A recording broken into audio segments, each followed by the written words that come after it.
Assalamualaikum warahmatullahi wabarakatuh. Waalaikumsalam.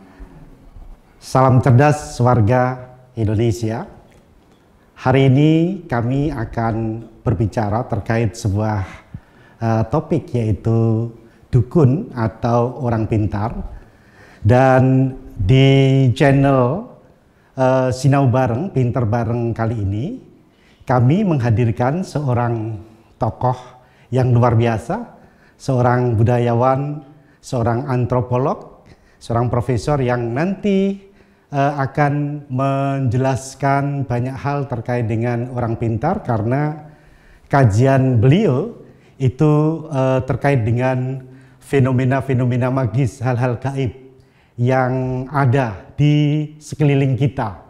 Oleh karena itu, kita sapa terlebih dahulu narasumber kita pada siang hari ini. Selamat siang, Prof. Mujahirin Thohir. Selamat siang, Pak. Ya. Gimana kabarnya, Prof? Alhamdulillah, Ya. baik-baik saja. Ya. Kegiatan sehari-harinya gimana, Prof, ini, Prof? Biasa sebagai seorang dosen, sebagai peneliti, ya membaca, ya mengamati, ya mengkritisi persoalan. Ya. Kali ini, Prof, kita lihat bahwa sebenarnya ketika bicara tentang kebudayaan, di dalam pandangan dari Kuncharaningrat itu kan salah satunya ada sebuah kepercayaan, dan kepercayaan itu terkait dengan keyakinan sebuah masyarakat. Dan kalau kita lihat dalam konteks historis itu kan kepercayaan masyarakat terkait dengan animisme, dinamisme itu sudah ada sejak sebelum ajaran Hindu Buddha hadir di Indonesia. 1600 tahun hadir sebagai sebuah entitas Indonesia, tapi fenomena orang pintar ini cukup menarik kita cermati. Bagaimana pandangan dari Prof. Mujahirin ini terkait dengan orang pintar atau kita sebut dengan dukun itu, Prof? Baik, terima kasih Pak Alam. Jadi sebelum kita bicara tentang orang pintar, tentu kita bicara tentang dunia yang ada dalam pikiran orang Indonesia, khususnya orang Jawa. Bahwa dunia itu terbagi dalam dua hal, dunia yang kasat mata dan dunia yang tidak kasat mata. Hal yang zahir, ada yang gaib. Nah, yang gaib itu menyangkut banyak kehidupan, termasuk dalam hal nasib, juga hal-hal yang terkait dengan harapan, keinginan, dan seterusnya, dan seterusnya. Nah, keinginan-keinginan, nasib-nasib itu tidak semenuhnya bisa dibicarakan, bisa dikaji, dan bisa dicari lewat dunia-dunia yang real, yang kasat mata. Oleh karena itu, atas dasar keyakinan adanya dunia gaib, dunia yang non kasat mata itulah lalu muncul sosok yang namanya orang yang bisa menjentreh, memprediksi tentang hal-hal yang dianggap gaib, hal-hal yang dianggap prediktif untuk masa depannya. Dari situlah muncul apa yang disebut dengan orang pinter sebenarnya. Jadi orang pinter dalam konstruksi kebudayaan Jawa adalah orang-orang yang memiliki linwe dalam kaitannya dengan dunia yang tidak kasat mata itu. Nah, kepuasan orang-orang atau ilmu pengetahuan sebetulnya tidak bisa sepenuhnya menjawab persoalan-persoalan nasib manusia, nasib kehidupan yang diekspektasikan oleh masyarakat manusia. Dari situlah lalu ada sejumlah orang yang memilih untuk bisa konsultasi dengan apakah itu dukun, apa itu orang pinter, apakah itu tabib, dan seterusnya. Ya, kalau kita lihat sebenarnya kan manusia itu sekarang ini tadi sudah disampaikan bahwa semakin rasional, lalu kemudian juga punya pegangan yang kita sebut dengan agama.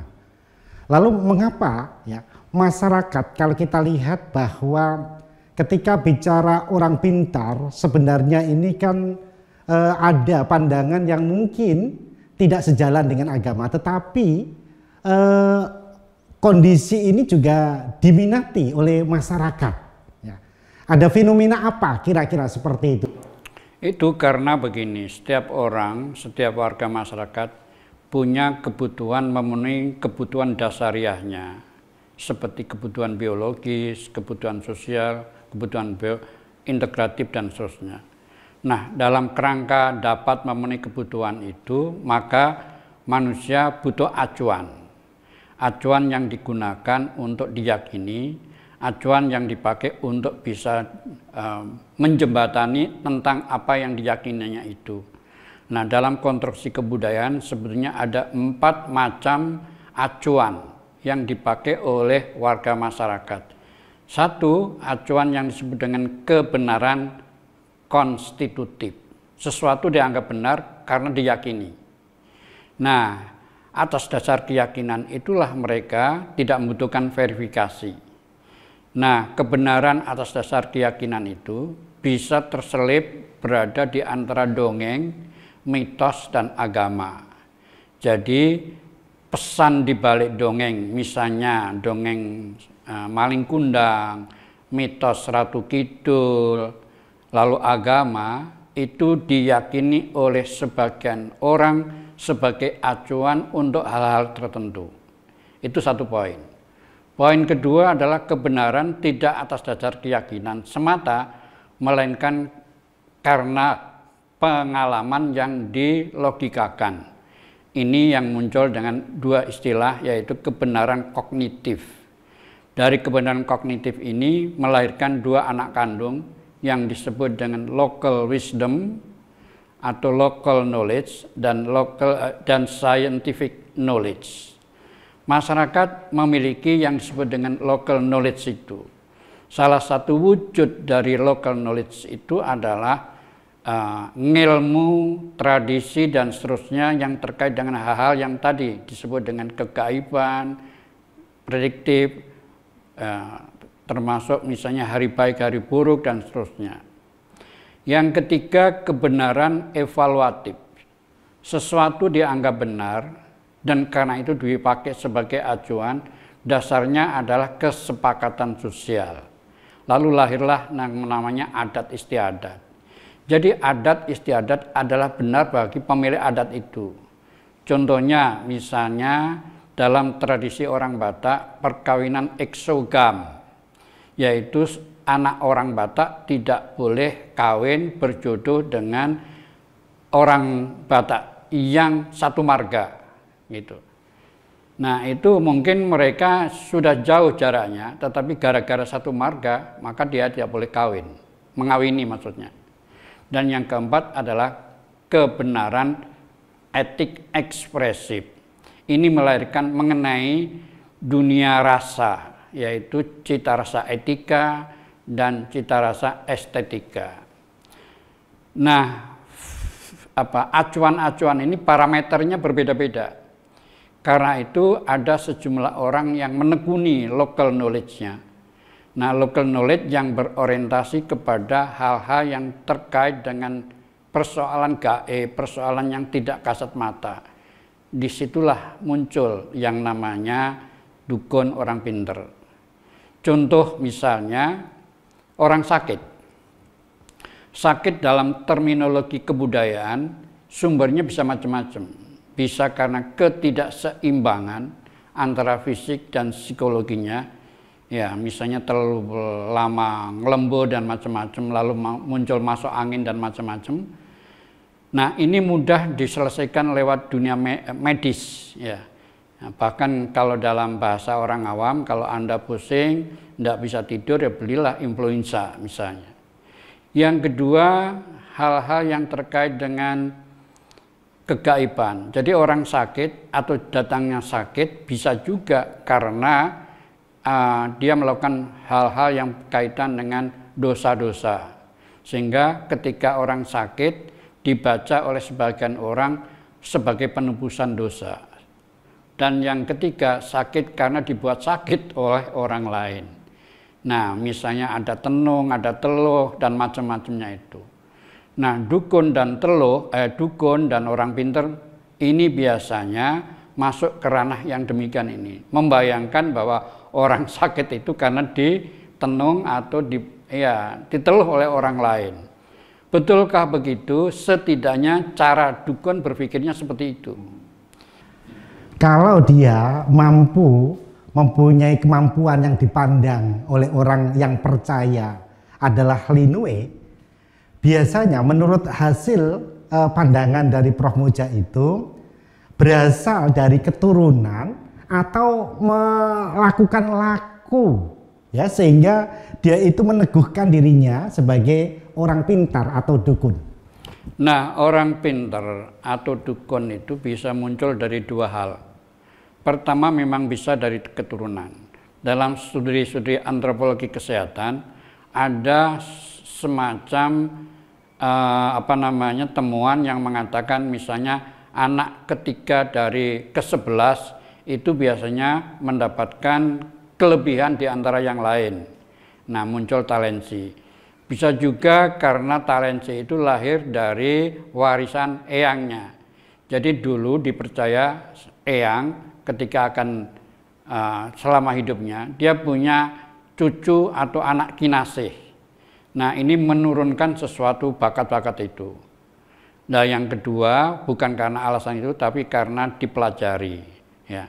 Cara mempelajarinya tentu tidak sebagaimana di kampus. Kalau di kampus itu masuk ranah scientific knowledge dengan cara verifikatif.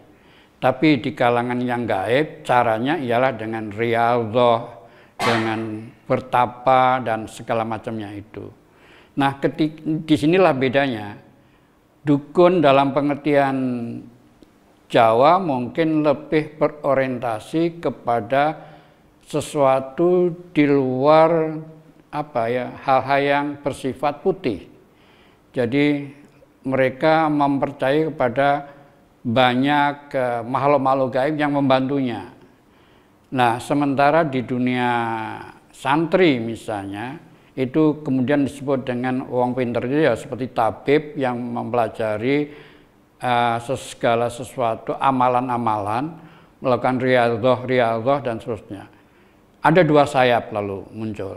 Dua sayap, yang satu berorientasi kepada dunia putih, yang satu orientasi dunia hitam, tetapi dua-duanya juga biasanya butuh yang namanya khodam. Nah, khodam itu bisa disebut sebagai jin dan seterusnya. Nah, jin itu juga ada dua, ya, jin putih dan jin hitam gitu ya. Nah, jin hitam ini yang mengajak pada sesuatu yang berlawanan dengan jin putih. Karena itu dukun dalam hal-hal tertentu kadang-kadang minta bantuan kepada makhluk-makhluk gaib yang orientasinya berlawanan dengan syariah, dengan macam-macam gitu ya. Sehingga ada ungkapan kadang-kadang sih mengatakan dukun itu kalau bahasanya yang sekarang di YouTube itu kalau nggak nipu ya saru gitu loh, artinya mengajak sesuatu gitu. Tentu itu tidak semua dukun begitu, melainkan bahwa ketika sang dukun ini khodamnya adalah makhluk-makhluk gaib yang cenderung hitam, ya orientasinya kepada kehitaman itu. Ini persoalannya. Jadi kenapa ada dukun itu eksis? Karena banyak warga yang memang tidak memiliki kapasitas untuk menyelesaikan problemnya secara ilmiah, secara rasional dan macam-macam. Jadi cari mudahnya percaya aja sama dukun gitu. Itu persoalan kita memang. Ya, berarti kalau dari gambaran tadi ada dua sayap ya Prof ya. Artinya mungkin terkait dengan latar belakang orang-orang pintar itu. Dari ya pengalaman Prof Muja yang meneliti tentang dukun itu, pernah ada penjelasan ya bagaimana cara kerja khodam-khodam itu sehingga dia mampu ya diyakini oleh masyarakat, kemudian masyarakat percaya kepada orang pintar itu dan memang menganggap ya orang pintar itu mempunyai jin, mempunyai khodam dan lain sebagainya, seperti itu Prof. Dari kajian Prof Muja. Nah, dalam antropologi kesehatan kita mengenal istilah placebo. Placebo itu adalah satu kepercayaan psikologis setiap orang. Jadi kalau saya minta bantuan dukun, itu artinya diri saya sudah percaya sepenuhnya bahwa dukun itu bisa membantu. Nah, keyakinan itulah yang mempermudah mereka untuk kebetulan bisa mendapatkan keuntungan atau keberhasilan. Sementara dukun itu sendiri kaitannya dengan khotam, ini menarik dalam pengertian apakah khotam-khotam itu menjadi budaknya atau pembantunya dukun, atau menjadi rajanya dukun, gitu loh. Nah, ini nggak jelas karena tidak pernah bisa dijelaskan secara logik gitu, melainkan bahwa dukun itu biasanya menjadi lebih sebagai seorang psikiater yang meyakinkan kepada orang yang datang kepadanya bahwa mereka bisa. Jika toh misalnya apa yang diminta oleh pasien kepada dukun itu gagal, maka sang dukun juga akan selalu punya alasan lain. Ya, contohnya misalnya ada orang sakit. Nah, si dukun bilang Anda itu disantet orang. Nah, nanti pastilah dalam seminggu akan kembali sehat. Nah, setelah seminggu juga belum sehat, datang lagi ke dukun itu, dukun akan bilang bahwa musuhmu ternyata menambah penyakitnya lagi, terus gitu loh. Nah, dunia ini kayak gini kan nggak bisa diverifikasi, kecuali ya percaya gitu loh. Sehingga orang-orang yang sebetulnya datang kepada dukun sebetulnya adalah orang-orang yang sudah merasa buntu untuk bisa menemukan jalan keluar yang rasional. Berarti kalau kita lihat intinya tadi adalah yang datang ke orang-orang pintar, orang-orang yang mempunyai problem atau buntu, tidak mampu mengatasi permasalahan dirinya.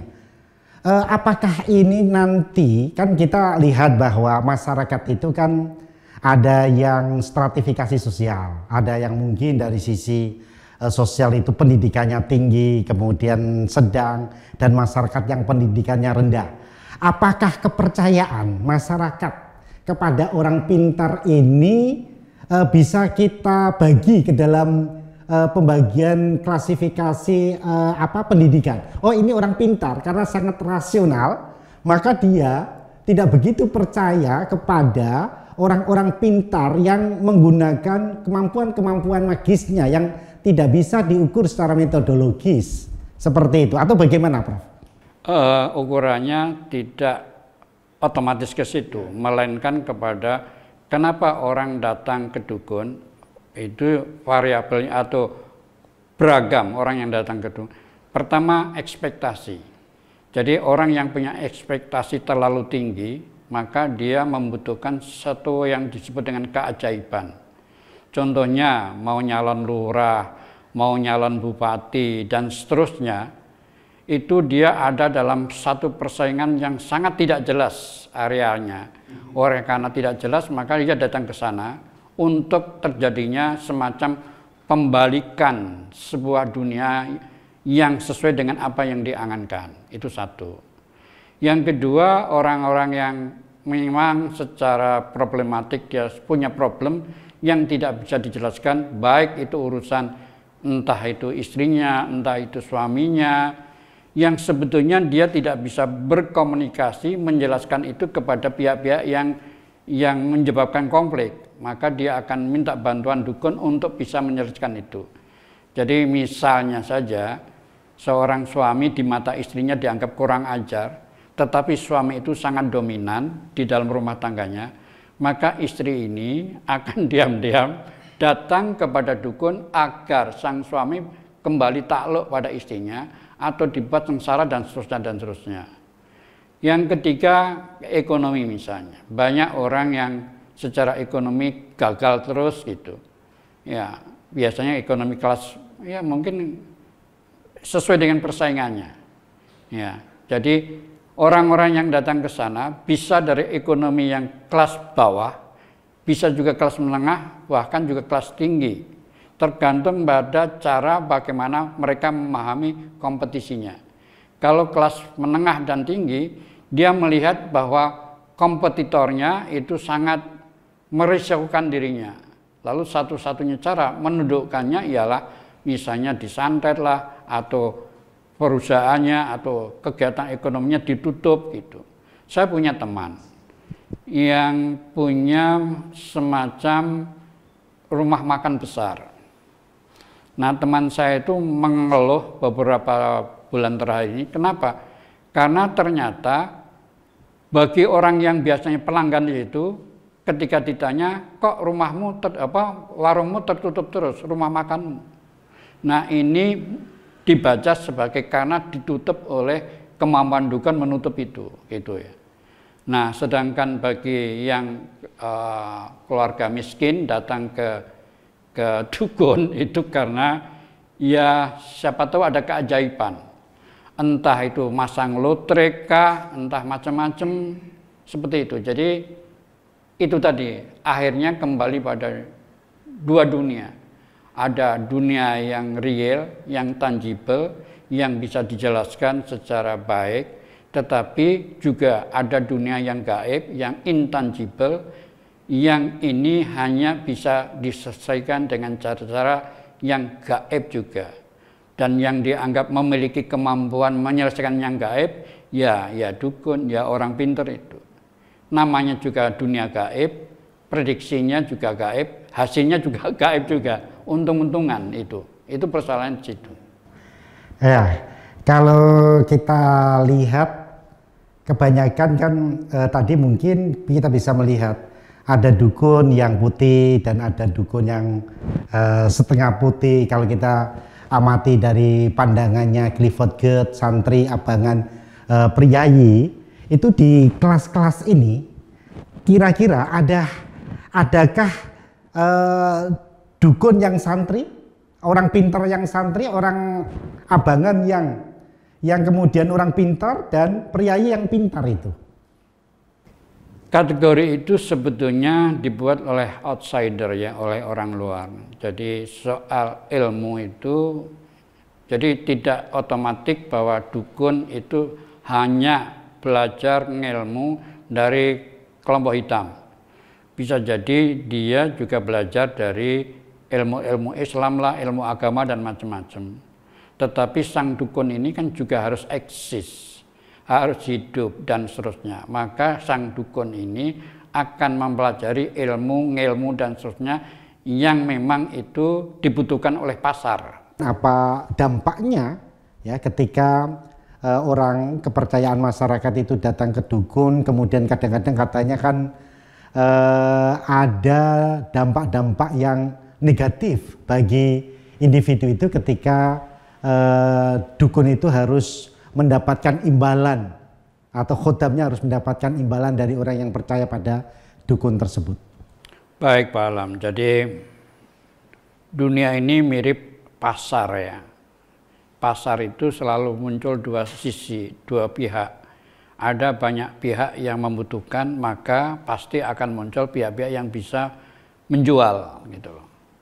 Nah, pihak-pihak yang membutuhkan itu tidak terbatas pada orang-orang yang tidak memahami agama atau yang tidak santri gitu. Tetapi bahwa hampir semua orang selalu punya kebutuhan-kebutuhan yang kebutuhannya sebenarnya punya inti juga. Uripe slamet, ora ana masalah, rezekine akeh, kebutuhannya berhasil, ekspektasinya.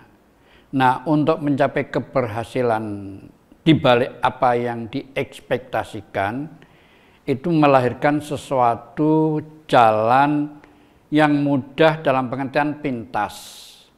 Jalan yang mudah atau pintas itu biasanya tidak diproses secara alamiah, secara rasional, tetapi secara irasional.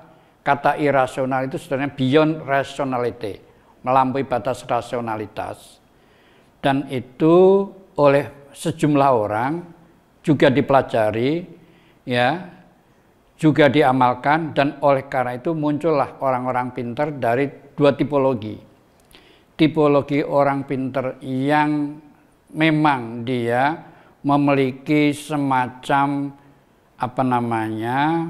kawan gaib yang berasal dari dunia hitam, Dan yang kedua, orang pintar yang punya teman gaib dari dunia ya setengah hitam setengah putih yang disebut dengan jin.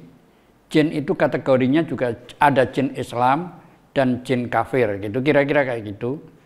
Nah, jin-jin yang ditundukkan oleh orang yang karena banyak melakukan semacam puasa dan macam-macam, dia bisa menaklukkan jin itu, lalu jin itu menjadi khodamnya. Nah, nama-nama jin ketika dia jadikan khodam, maka jin itu kan setiap saat disebut. Untuk menyebutnya kan diberi nama. Tidak pernah disebut anu-anu gitu kan. Nah, setiap khodam itu diberi nama. Nah, nama itu oleh si orang pintar tadi diberi nama-nama yang manipulatif.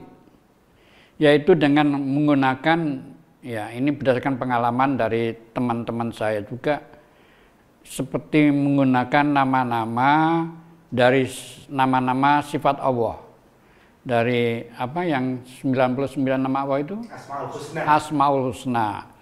Ya, seperti ada khodam diberi nama Rahman, ada khodam yang diberi nama Somad, ya, ada khodam yang diberi nama Rizki atau Rozak gitu. Nah, ketika si orang pintar tadi, entah itu orang pintar disebutnya atau tabib, itu memanggil mereka untuk membantu apa yang dibutuhkan oleh pasien plus oleh si orang pintar tadi. Nah, lalu si orang pintar itu, kamu harus mendikirkan nama-nama itu, Rahman seminggu, ya sehari sekian ratus dan seterusnya, maka nanti akan muncul sesuatu yang gaib yang akan bisa membantumu. Dibayangkan bahwa Rahman yang dipikirkan dalam pasien itu atau orang yang datang itu ya Allah Ar-Rahman, Allah Rahim, Allahus Somad. Tapi tidak seperti itu. Dari orang pintar itu ternyata Rahman, Rahim, Somad, Rizki dan seterusnya itu adalah nama-nama yang disandangkan kepada khodam-khodam yang ikut dia. Nah, ini kan persoalan serius. Nah, kenapa begitu? Karena orang-orang yang menyebut-nyebut itu ternyata ada tebusannya.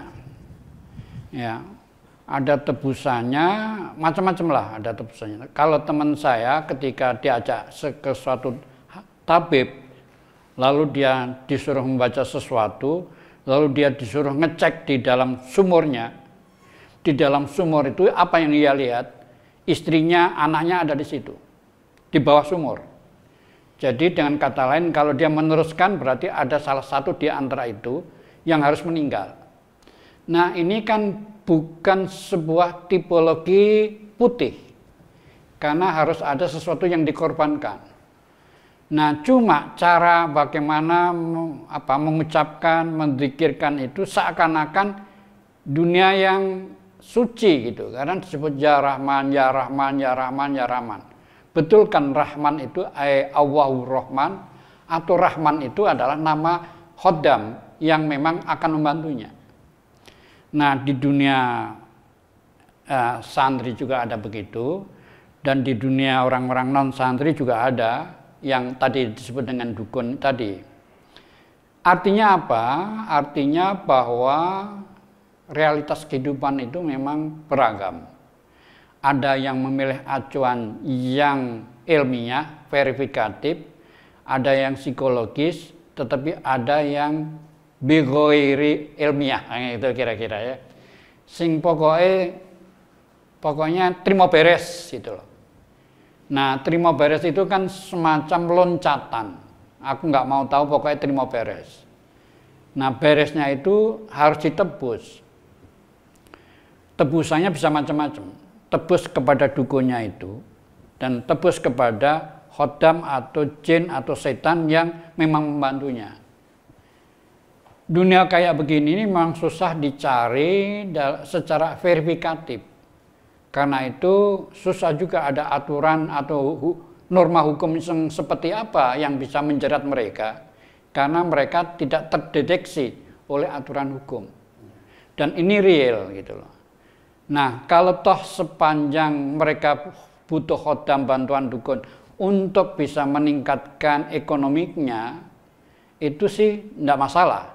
Tapi biasanya cara yang ditempuh ialah kalau kami naik ekonominya berarti ada pesaing yang harus tertutup.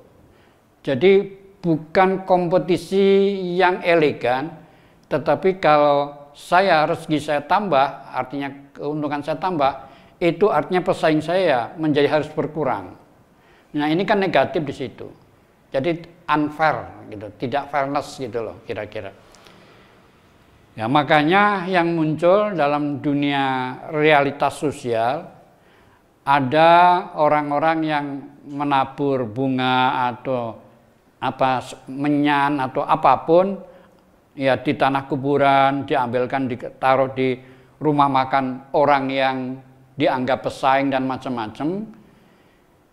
Ini adalah sebagai sebuah nalar yang mengatakan bahwa kalau Anda datang ke dukun atau orang pintar untuk mendapatkan sesuatu kelebihan, berarti kelebihan orang lain harus ditarik ke tempat Anda. Nah, jadi bukan kompetisi sebagaimana bahasa agama yang namanya fastabiqul khairat. Itu persoalannya. Kira-kira kalau seperti itu ya, kadang-kadang kan berarti ada orang pintar yang didatangi kemudian ternyata manjur, itu menurut kepercayaan orang-orang tertentu. Kalau berkaitan enggak dengan mahar, Prof? Artinya kadang-kadang orang pintar atau dukun itu menetapkan tarif yang tinggi karena ini nanti mungkin manjur. Kemudian dukun atau orang pintar ini tarifnya sedikit, bahkan tidak bertarif. Ini tidak manjur atau justru sebaliknya. Biasanya dalam kajian riset atau pengalaman yang Prof amati, bagaimana itu kaitannya dengan mahar? Itu analog dengan kalau kita membawa mobil rusak, apakah ke bengkel resmi atau ke bengkel tidak resmi. Ya, kalau ke bengkel resmi mungkin standarnya sudah ada. Tapi ke bengkel yang tidak resmi bisa lebih murah tapi bisa sangat mahal. Tergantung dari cara bagaimana si bengkel tidak resmi ini meyakinkan pasien bahwa ada persoalan yang sangat serius yang bisa ditangani. Dan kami adalah ahlinya. Ketika ia termakan begitu, maka mahar itu akan besar gitu.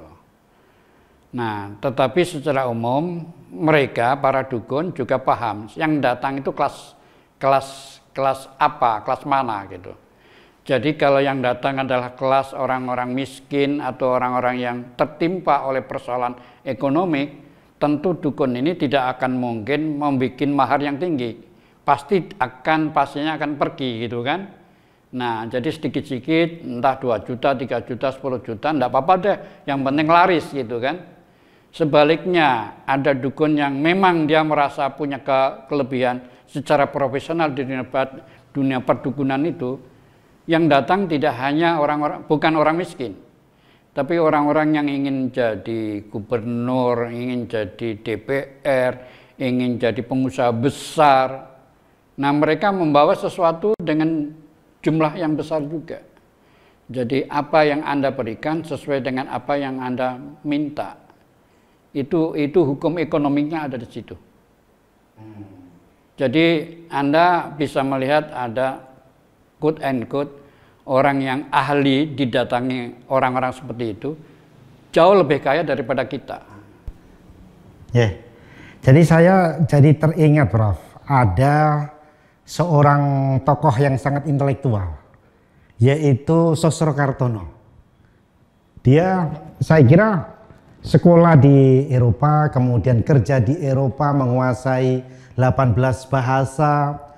Kemudian ketika datang kembali ke Nusantara, ke Indonesia itu, ternyata ditawari jabatan bupati, tidak mau. Tarawari jabatan oleh pemerintah Hindia Belanda, tidak mau.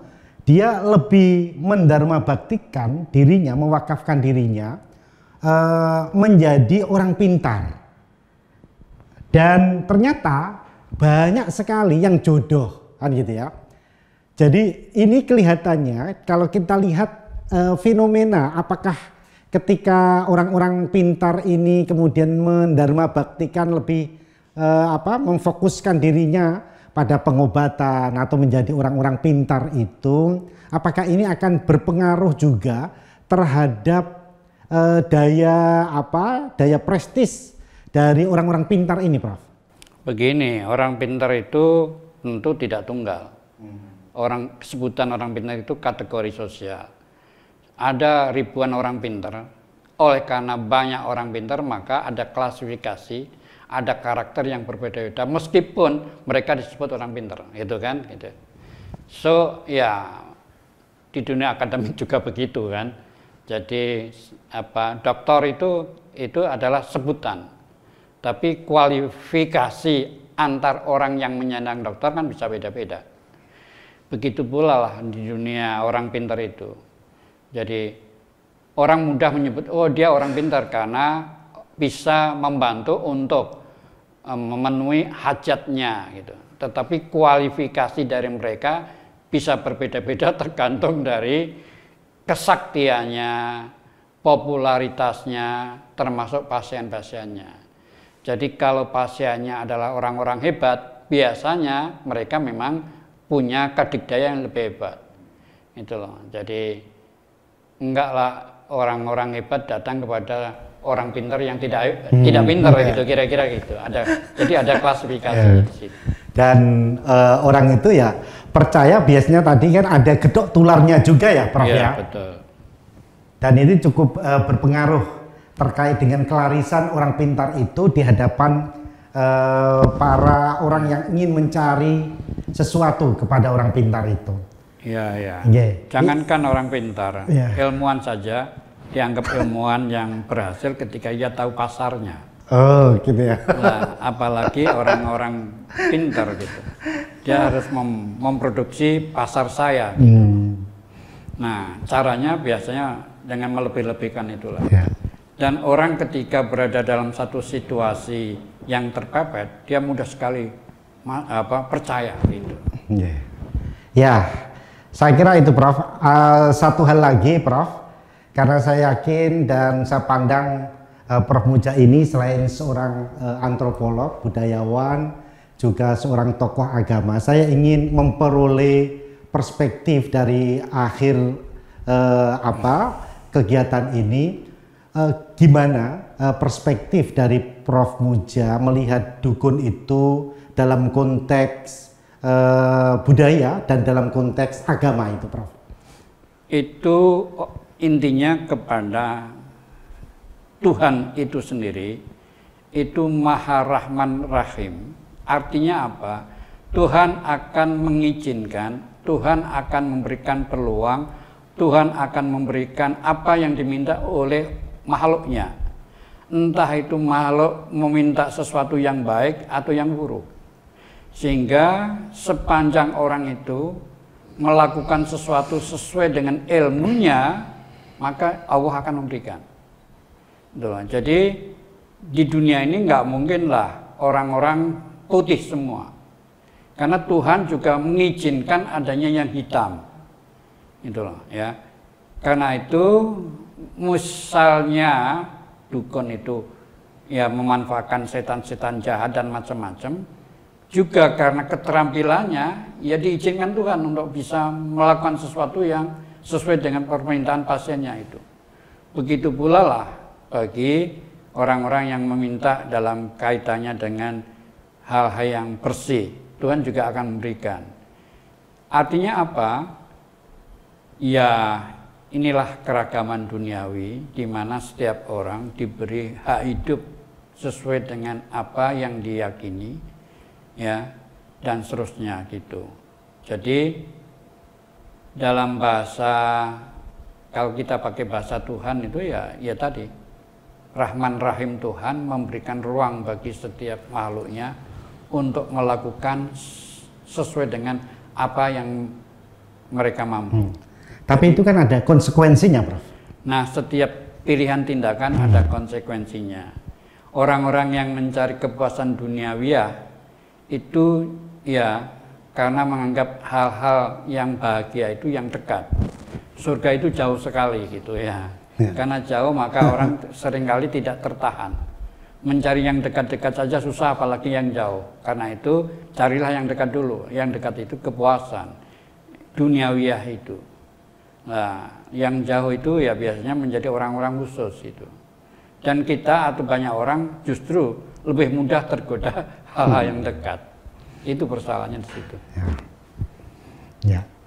Terus kemudian yang terakhir, Prof, silakan menyampaikan mungkin dari pandangan yang Prof sampaikan tadi, kira-kira apa simpulannya apa, Prof itu?